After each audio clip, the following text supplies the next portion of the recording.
this is our time, right? That this moment is our season, and we've got to seize the moment. Our ancestors died for us to make change and to make progress. We've got to realize that if we don't find those allies, right, whether they're white or Latino or Asian or Arab, whatever it is, that we have to find the allies who are willing to push forward for justice for all, right, and for equity for all. And so those are some of the things that my campaign platform rests on.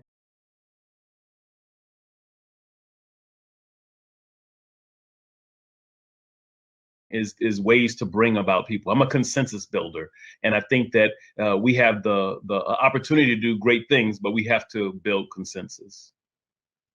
Well, and you're running as an independent, progressive independent Democrat. That's yes. So. Yeah, let me kind of explain what that means. Mm-hmm. So I was just about to ask you, what does that mean? Right.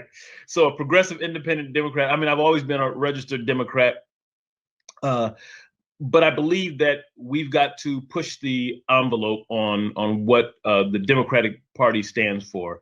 And so there's been people like Alexandria Ocasio-Cortez and lots of other progressive Democratic candidates who have, and officials who have pushed the envelope and have raised the banner to a new day. And I'm one of those people to say that we've got to open the doors for more people. We've got to think differently about what our politics means.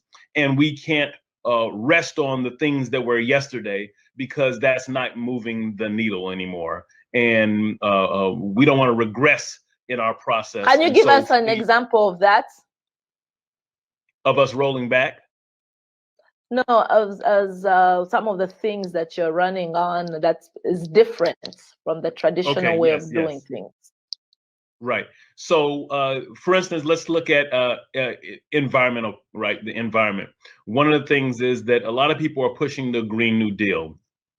However, I think the Green New Deal has important things, but the way in which it's structured is that there's way too many things in it. And I think we have to focus specifically on the environment when we're looking at it. And so I've come up with a plan called the KEEP plan. In other words, and KEEP is spelled CEEP. And what that stands for is the climate change and environmental equity. A lot of times when people are talking about the environment, they don't have the issue of environmental discrimination in there. And I think that I'm a sociologist by training. And so when I look at issues, I put on a sociological hat. I put on a sociological analysis. And we've got to talk, when we talk about environment, what happens to the poor people? What happened to people in communities of color who are downstream from environmental catastrophes, who are downstream or downwind from environmental, in New Jersey, we have the incinerators, and there's people who are downwind from the incinerators.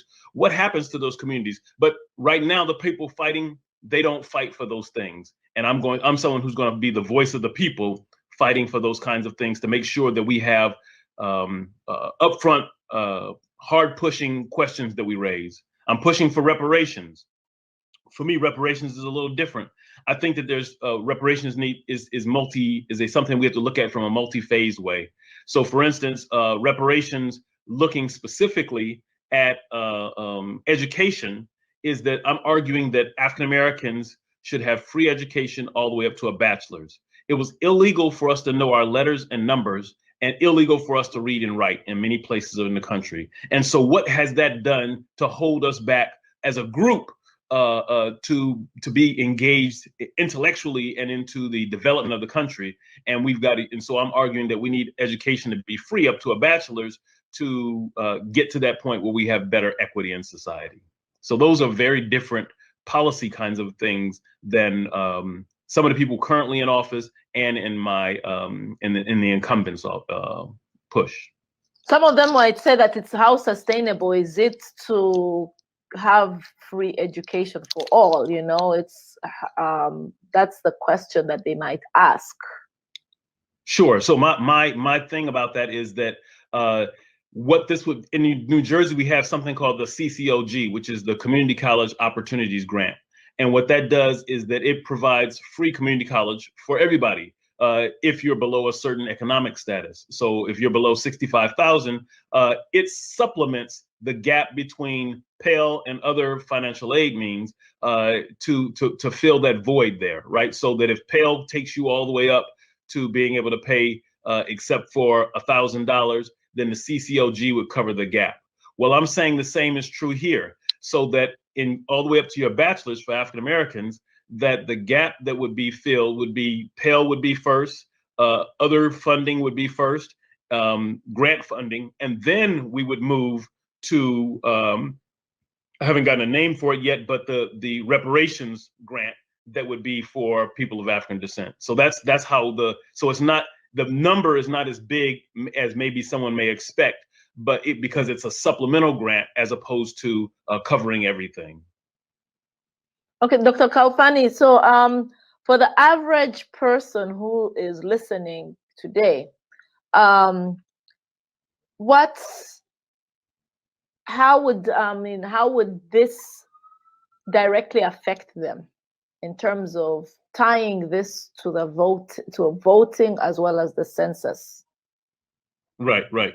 So my district, the 10th congressional district, is about 51 or 53% people of African descent, about 20-something% Latino, and so then, but although we're not necessarily just focusing on our district because this is Congress, we're focusing on the entire country.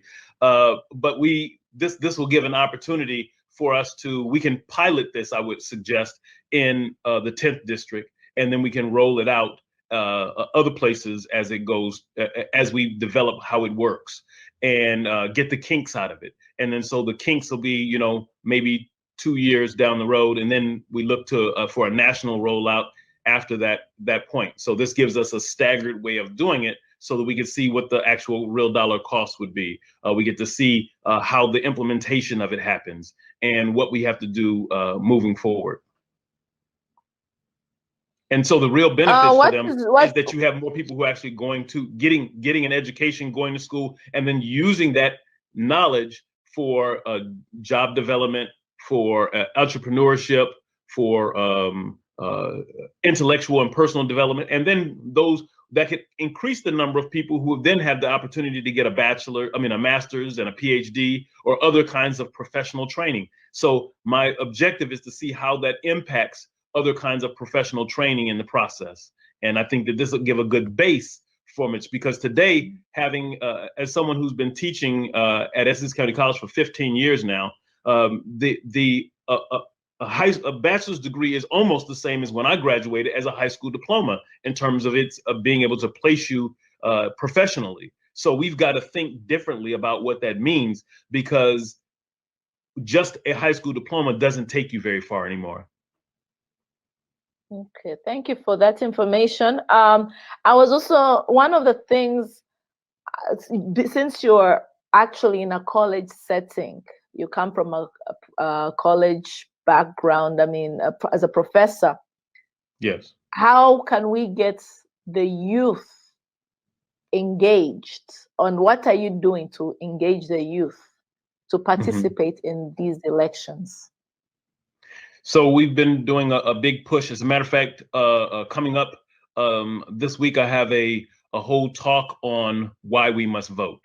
And the point is that there's a lot of people I know who say voting is not important. And there's a lot of young people in particular who make that argument. And my thing is that people died for us to have the right to vote. And so we honor them by participating in it. And that we push the envelope on what it means to vote by redefining what it means to vote, right? So we don't have to only rest on the history of what those who came before us talked about, what they brought to the table. We also have the responsibility and the ability to take the discussion, the analysis to the next level. And so young folks, they've been organizing rallies and protests, and I've been participating in their rallies and protests. And we organized our own Justice and Peace rally, and we had a lot of young folks who came and participated in it because they're scared, they're enraged, and they are not going to sit by and allow the things that have been happening happen. And so some of that is that those of us who are a little bit older, we have the responsibility of providing guidance, as opposed to saying, oh, you guys are doing X, Y, and Z. Instead of critiquing them, how do we guide them to utilize their energy in the most productive ways so that we get the most benefit out of it? Because they're part of us. They are our progeny. And we've got to see what our responsibility is in terms of helping them to be successful in their righteous indignation. You mentioned that. That's an interesting point. I mean, and leading to add to that, I mean, no, to follow up on that. How do you believe the racial climates and the events the events that have been around the racial injustices that we are seeing have what do you think the impact on this election is? Yeah. Well, I mean, I think it has a huge impact. Unfortunately, some of the things that the executive branch, the president, has been saying has been insightful as opposed to de-escalating. I think that's the same thing that needs to happen in the police forces, that we need to think about how do we de-escalate as opposed to escalating these issues. And I think that we've got to bring that to the forefront. And I'm someone who has been an advocate and a someone who's able to bridge gaps. And I think that that's when we think about that, racism in part deals with trauma, that we've all been traumatized, both white folks and Black folks and Latinos and Native Americans. Everybody's been traumatized by the American past experience of Jim Crowism, of sharecropping, of slavery. So that lived trauma lives in our bodies, right? And so we must recognize that first and then come to terms with that generational trauma that we then begin to heal from. And I think we can heal from that, but we have to recognize that it's there. And then those who are have a racial aggression, right? Whether it's known or unknown, sometimes people call it microaggressions and things of nature when they don't see themselves as having it. But that we need to point it out, we need to address it, and help people understand that they are the perpetrators or the insiders of racist ideas and actions. And so that's why I wrote this book in 2005 called The Hidden Debate. I looked at affirmative action in South Africa and the United States, and we tried to understand how do we change the way in which we see the world? How do we see what racial dialogues and discontent was about, and how do we address it? Wow. I mean, do you feel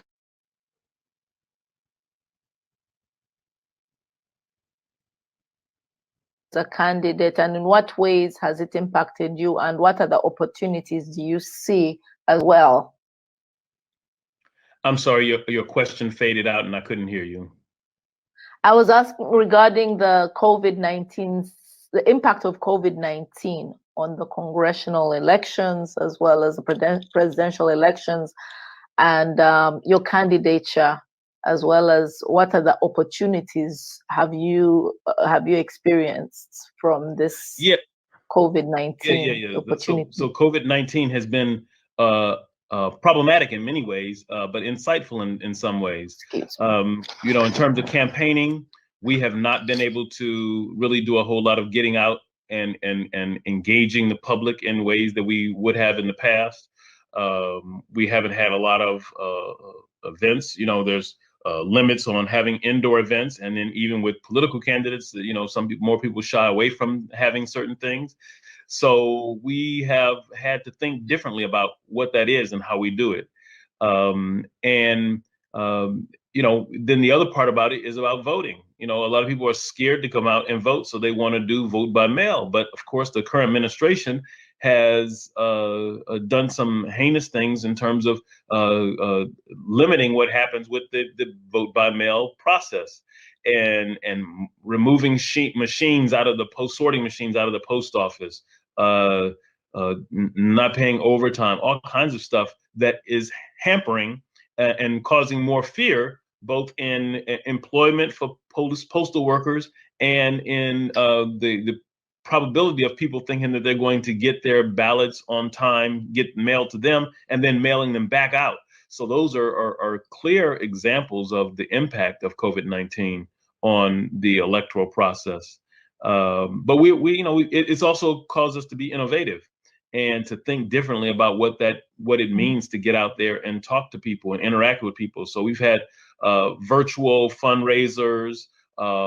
We've had we've done social distancing bike rides to get out and know people. So lots of things that have been really kind of outside the norm of what the electoral process has been about. And we're continuing to innovate all the way up until the day of the election. We're going to be continue to think differently, broadly, and to bring about the types of things that can make that happen. But also, I want to just touch on real quick on COVID as an issue across the United States. 1 second. You know what? Sure. I would love for you to talk about this after the break, because I mean, we have a lot to talk about, and let's leave it for the break. We will hear Dr. Khalfani as he continues to talk about everything about the US elections, everything about running for office, as well as solutions, as well that he believes could help, and what you can do with regards to knowing your exercising your civic duty. Stay tuned.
Hello, welcome back to the African Diaspora Grassroots Voting, and today we have Dr. Akil Khalfani, who's been telling us about these US elections.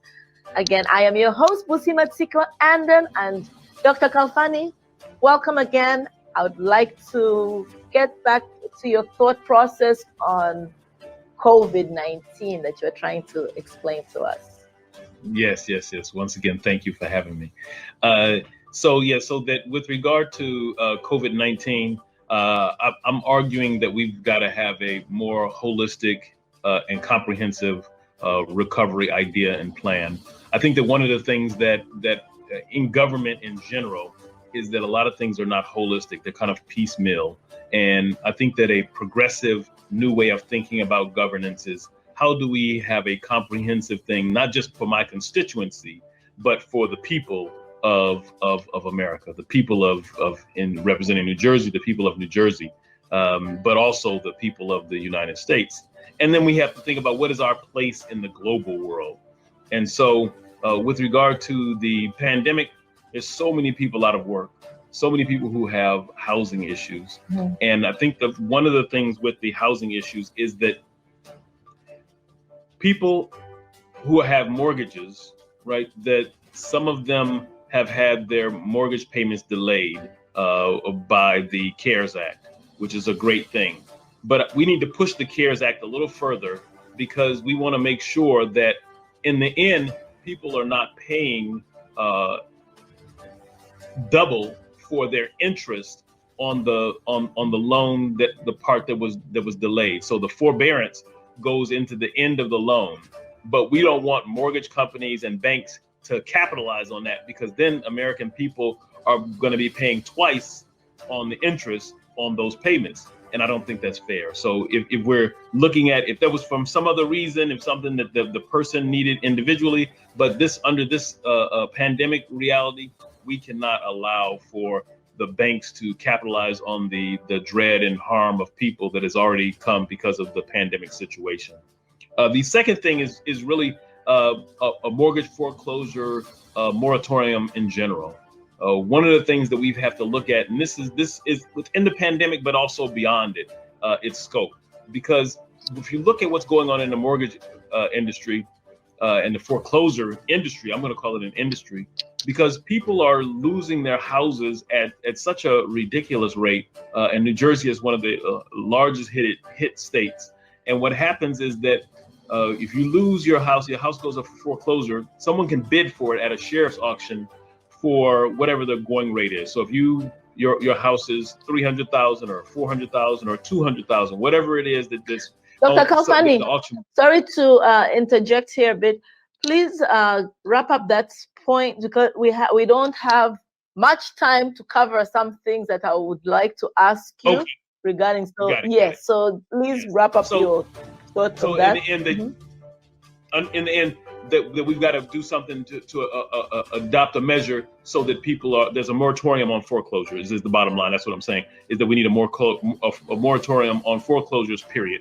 The other things that on the pandemic is just that we've got to look at it in education. And so I have a whole education plan talking about the pandemic. Okay, so people can go onto your website, those who are in New Jersey, to read more about you as a candidate and that kind of thing.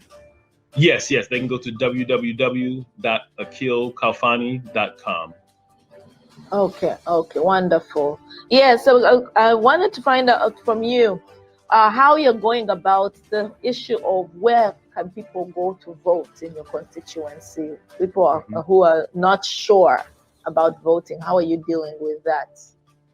Right, so we've put up, we have a list of all we have 18 municipalities, 3 counties that are within the 10th district, and we put up all of the different county websites, the municipal websites, but we're also going to put up, once the list is finally published, all the locations where people can go and actually, there's county drop boxes, but they're not finalized yet, and people can drop their things off personally in the county drop boxes throughout the counties. They've talked about having one in each municipality at the municipality building, but I haven't confirmed that yet. So as soon as we get the confirmation on it, they can do that. And then in New Jersey, the ballots are going to be mailed out on October the 5th. So people can mail them back as early as October the 6th if they want to, once they receive their ballots. But I would suggest that they take them to the drop-off place.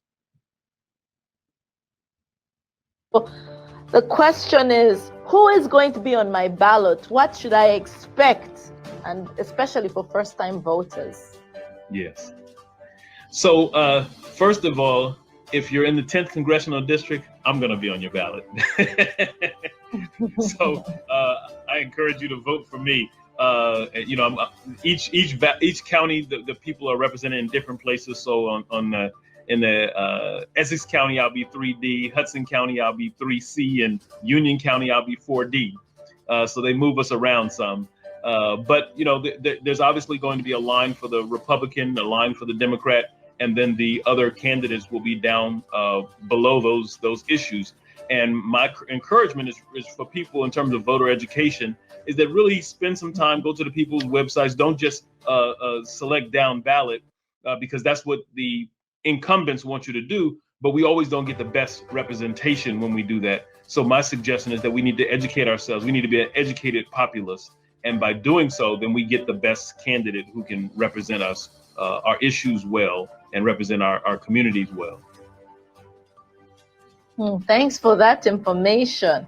And how is the situation of partisan election administrators being dealt with, and how can that affect a vote of a different political view?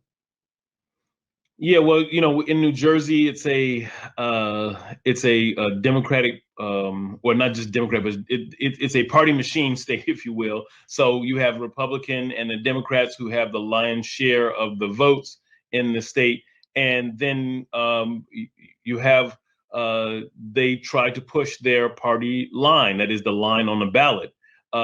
And my thing is that.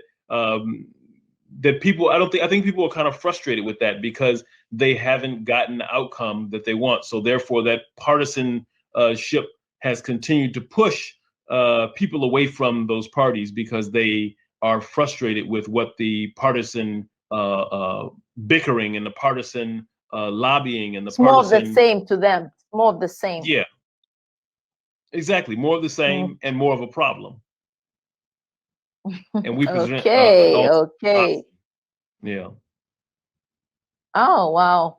I mean, also, are you involved in how people can, like with people who need help voting, what your recommendations are with that, in your district or in New Jersey in general? Yeah, we're going to put together we'll have it up on our website, but some instructions on how to vote, because it's actually very different in terms of the process of voting by mail. You have these 2 envelopes you have to put your stuff in. You have to sign off on certain things and not sign off on other things. So it can be very confusing. And if someone else is helping you vote because you speak a different language, they have to sign off on that, like swear kind of an affidavit. Yes. But you can only do that with 2 people though in the state of New Jersey. So you can't. So like for instance, if I wanted to help somebody, I can't go help 1,000 people. That you can only submit 2 other ballots if you've helped 2 people in that way. So people have to be mindful of that process. Very vigilant. They can't go, like, especially with. I'm giving an example in different communities. There might be one person who likes helping. So that person cannot go help every Tom, Dick, and Harry because that could be a technicality and a bad What vote. they can do is that they can train other people to help. And so that way you have a cadre of folks who are going out helping people. I think that's very important info. And are you broadcasting that information? Because some people don't know this information. I mean, you think, oh, I can help, but they don't know that you can only help up to 2 people. You can't help more than 2 people, but you can train other people to help others.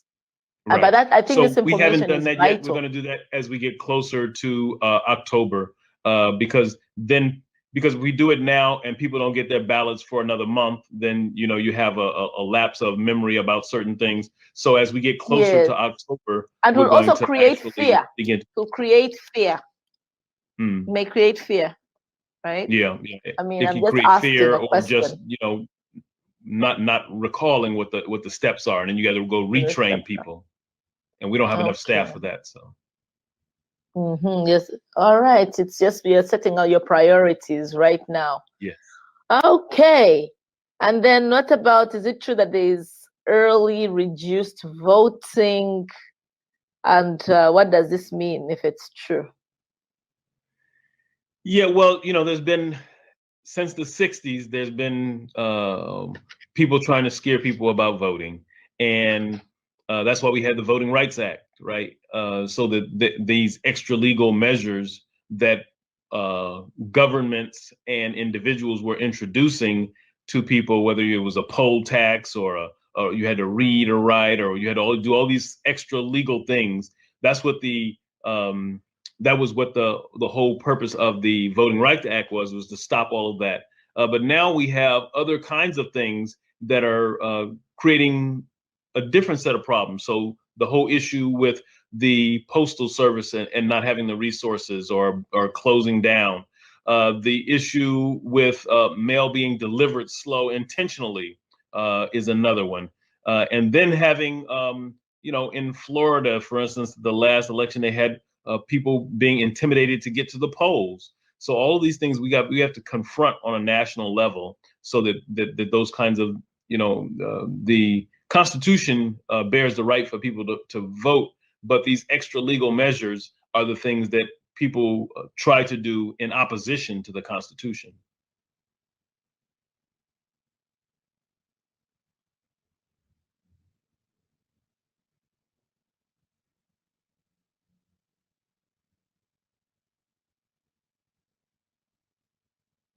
I can't hear you if you're speaking.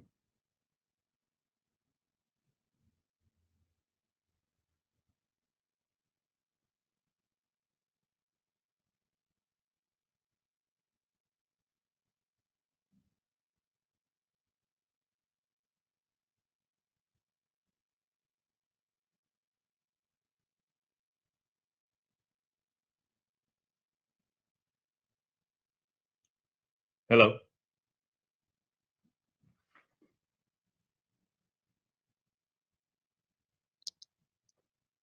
Dr. There Khalfani, you can go. you hear me?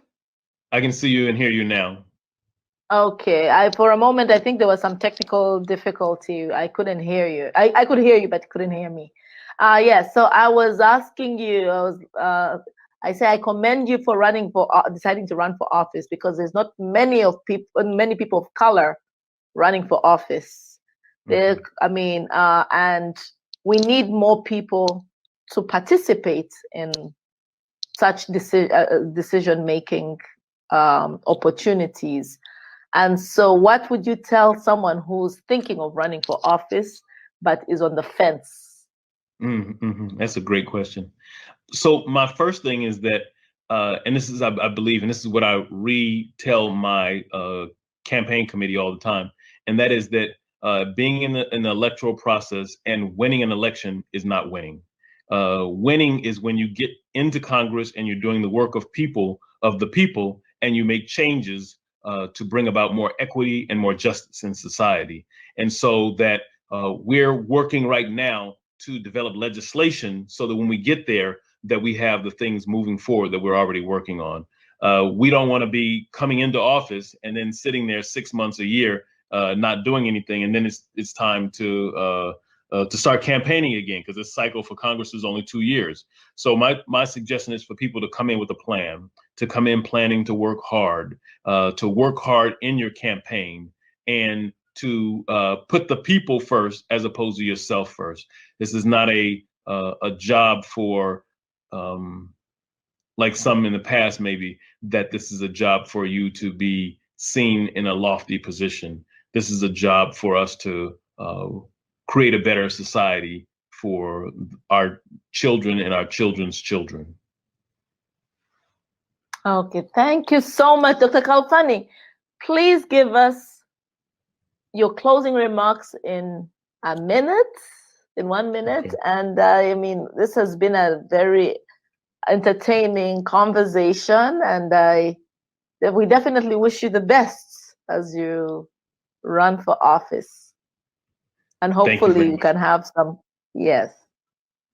Yes, so I want to first of all just say thank you very much, Boosie, for inviting me here today. I really appreciate you, and I wish you much success in your program and in all the things that you and your family do.